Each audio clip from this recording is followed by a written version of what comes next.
It's got an email yesterday. Someone says, "Haha, Harley, another raw vegans bite the dust. The raw bras have gone downhill because of your fruity craziness. Ha ha ha. That's proof that the raw vegan diet does not work. Ha ha. What do you have to say about that, Harley?" I'll tell you what. So I watched the video. Raw bras, cool guys. Three brothers who are like, truth seeking out there, just questioning things, experimenting, and I encourage that. So people say, "Harley, but they soft up, and it's like they did raw vegan for 4 months. And they said they couldn't train at the Olympic level they were going for, the trials. One of the brothers was swimming at the Olympic trials, correct me if I'm wrong, swimming with Michael Phelps. That's a pretty high level, man. Swimming at that level and not doing all the drugs that the other people do, that's pretty full on. That's a lot of talent to be able to do that. So if you've got the genetics to swim at the Olympic trials, you've got a pretty big fucking motor in there, man. You've got a big motor in there, and that motor's going to be chewing up a lot of fuel. So I'm thinking, what's happening to these guys? Why aren't they succeeding? So I read the Facebook quote, and it was they're eating 3,000 to 4,000 calories a day and trying to swim as fast as fucking Michael Phelps. And I'm thinking, hey, there's something wrong here, because Michael Phelps eats between 12,000 and 15,000 calories a day. So you got like up here, the 12 to 15, you got the 3,000 or 4,000 down here. 30% of that. So I'm thinking, if an athlete's eating 30% of the fuel of their, athletic idol, and they're not performing how they want to perform, I'm thinking, maybe there's something in that. Maybe if you put 30% of your fuel in your car and expect to drive the same distance as your friend in the same car, in the same direction, and your car breaks down, and you ring up the petrol station and go, hey, your petrol's not so good. It's like, hang on, you're only putting 30% of the fucking fuel in the tank. So my suggestion, the first mistake the Raw Bros did, is they underate hardcore. People say, Harley, 3,000 or 4,000 calories is a lot of calories. For who? For what? For someone, sitting on the couch or who doesn't have much muscle or much size? Yeah, maybe it's a lot of calories, but for these guys, high intensity, want to increase the muscle mass, you're not going to find bodybuilders eating 3,000 or 4,000 calories a day, man. So if you want to be a bodybuilder, Olympic level swimmer, 8,000 is probably a minimum.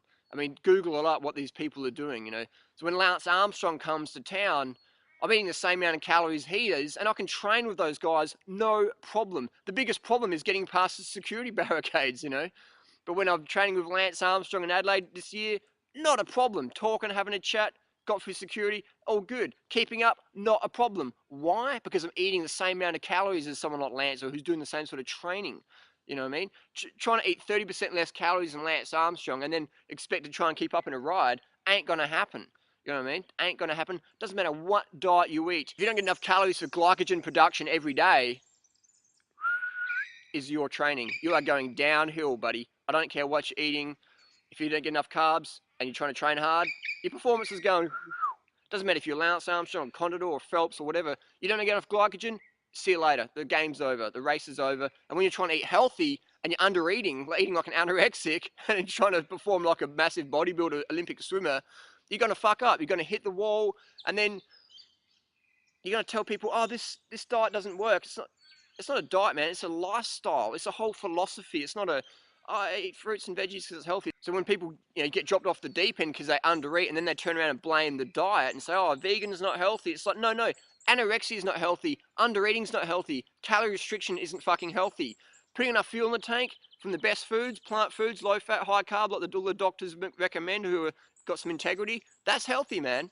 Getting the performance without drugs, that's healthy. So put enough fuel in the tank. That's my first point. 3,000 or 4,000 calories is not enough for the Raw Bras, man. These guys want to live the high intensity, high muscle, high fitness Olympic swimming trials lifestyle. 8,000 minimum for you guys. Whatever you're going to eat. And the next point was one of the guys said B12. Everyone who's a vegan gets a B12 deficiency. And I'm like, fuck, man. I thought we covered this, but I'll keep covering it until everyone in the world knows about it. So until 6 billion people in the world understand about B12, I'll keep doing YouTube videos about it. Anyway, so this is a great book to read. Why do I recommend this book? It's because there's other books to recommend, but they're written by vegans. Sally is a staunch anti-vegan, and you can get it in the book. So this is a book to read. It's not written by vegans, so there's no bias there. Incredible book, and I encourage people to read this book, and then after reading the book, with all the clinical studies. This is full of clinical studies. It's not some naturopath, psychopath, homeopath, woo-wah, spiritual woo-woo bullshit. This is clinical stuff all around the world, no bias, whatever. Read this book if you've got a concern about vitamin B12 deficiency. Could it be B12 by Sally Patchlock? And I applaud Sally for writing this book, and Jeffrey as well, because it's got some fantastic stats in this. So I encourage people to read this book and then go around telling people that, you know, a vegan diet is what causes B12 deficiency, which is absolutely the opposite, because 40% of the United States has B12 deficiency. Even the Framingham study said that 40% of their studies have B12 deficiency.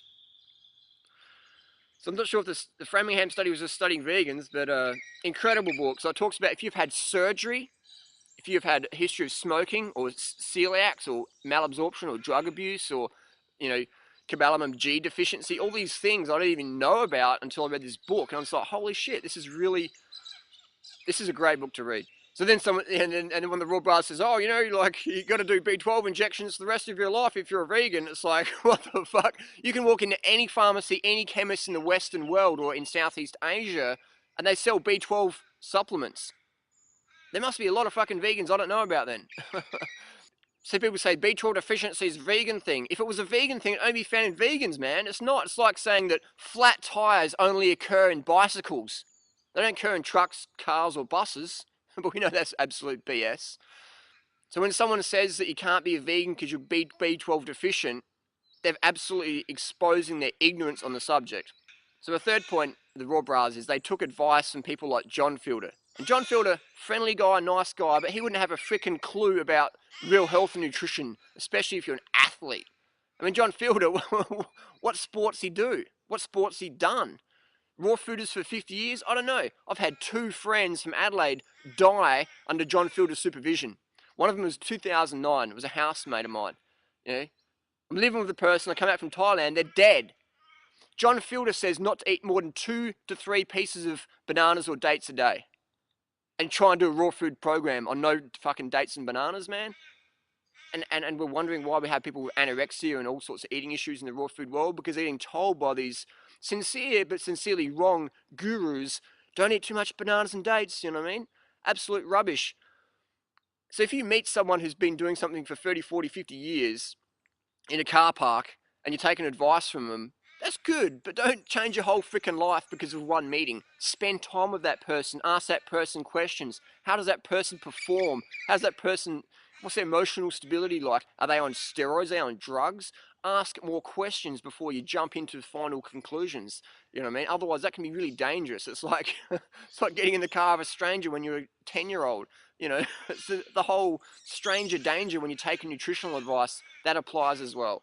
So I applaud the Raw Brahs for questioning what the status quo says, following their hearts, and I encourage them also to think a bit more, and I encourage them to use more intuition and take advice from people getting the results they desire versus these, you know, like, oh, I don't eat too many dates and bananas because, like, it's got too much sugar in them.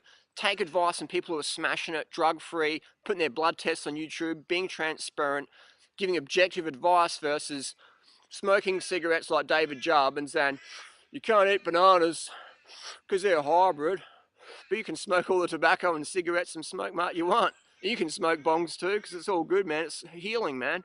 You know, it's absolute rubbish. And again, I'm not saying people are bad, but it's bad at fucking advice, and it's getting people dropped off the deep end and then shouting off the rooftops, a vegan diet didn't work for me, like, it's too extreme. It's like, if you don't eat fruits and vegetables, that's cool, you don't have to, but don't make everyone else fucking feel guilty for eating fruits and vegetables, man.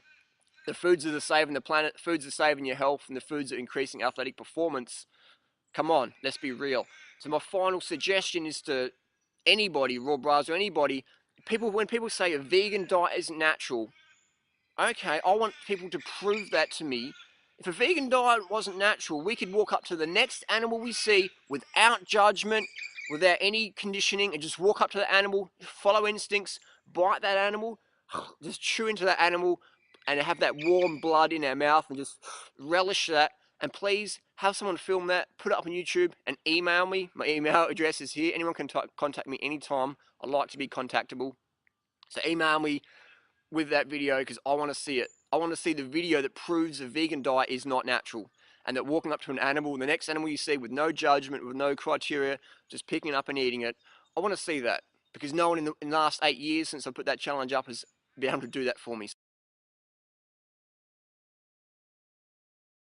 So wrap it up, the first problem with the raw brahs is they're under eating big time. 3,000 calories a day ain't going to cut it if you want to increase your muscle mass, if you're already a high intensity person, if you want to increase that intensity and swim at Olympic trials. 3,000 calories ain't going to do it, man. 8,000 minimum for you guys. 2, saying I can't be a vegan because it's not natural and that we're designed to walk up to cats and dogs and just bite into them, and that B12 deficiency is only found in vegans, and vegans only use B12 injections. It's like absolute rubbish. All Olympic athletes use B12 injections. Ask them, ask the coaches, email them. They'll tell you what's happening. Michael Phelps uses B12 injections. Third one, taking advice from people who aren't getting the results you desire, who aren't transparent. People are saying, I'm a breatharian and I've got like, bodybuilder's physique, but I'm a breatharian. It's like fucking bullshit, man.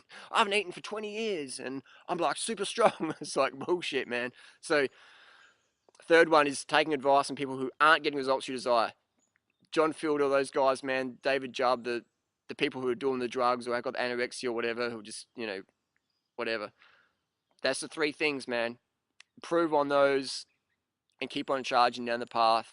So does that make sense? That's how we make the mistakes, and I'm glad people do videos and send me emails and stuff like that, because then we can get to the bottom dollar, the bottom line. Why are people making mistakes? It's like a crash investigation unit. You can call me the crash investigation unit of the health industry, the fitness industry. Why do people crash? I like to go there and analyze the crash site and check out, oh, what happened? Okay, we're coming to this corner too fast. There was gravel on the road. These people were under eating. They had mislimited beliefs. So they were following the bad advice from other people who weren't getting the results they desire. Crash investigation unit, Durianrider, I'm here. Send me the next crash. Case closed.